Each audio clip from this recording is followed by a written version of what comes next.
Welcome to One Round. I'm your host, Darrell Dawsey. Well, a new year has brought new faces and new political leadership to the city of Detroit, and with that, perhaps, a new direction. Here to talk with me about whether or not Detroit is going in the right direction and talk a little bit about who's taking us there is my good friend and PR expert, Greg Bowens. Greg, welcome to the show. Thank you, Darrell. All right, good to have you. Well, it's good to be here. So let's just jump into it, man. We've got a new mayor. We've got a new city council. And already, folks are making headlines for assorted reasons.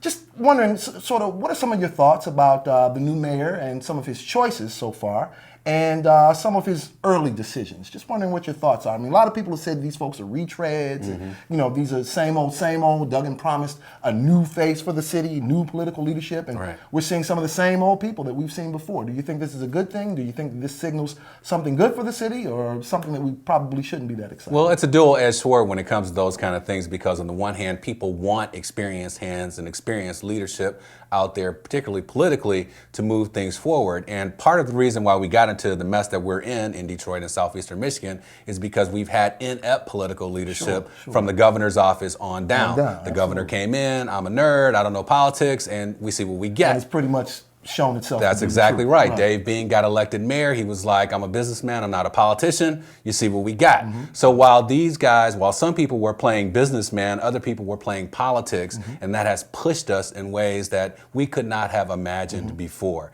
And so a cool political hand would have been necessary. My thing is, I think that with some of the things that Mike Duggan has done, is that he's had his greatest strength taken away from him, in that he is a politician's politician. And if all things were equal and all things were the same, meaning that Detroit was free to act politically and not under the rule of an emergency manager. So the fact that he doesn't have the latitude that a mayor would normally have. That's right. That's exactly right. How has that hampered him, in your opinion?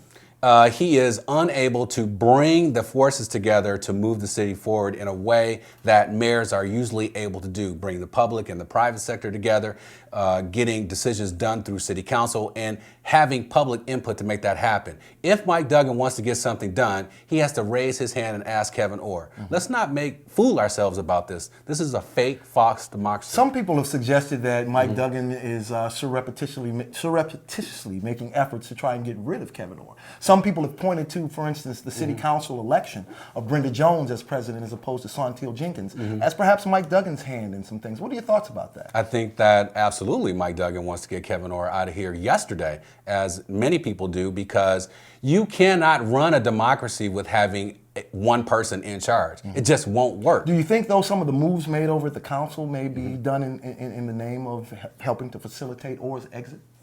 I will say this, it is certainly a matter of defiance. Okay, all right.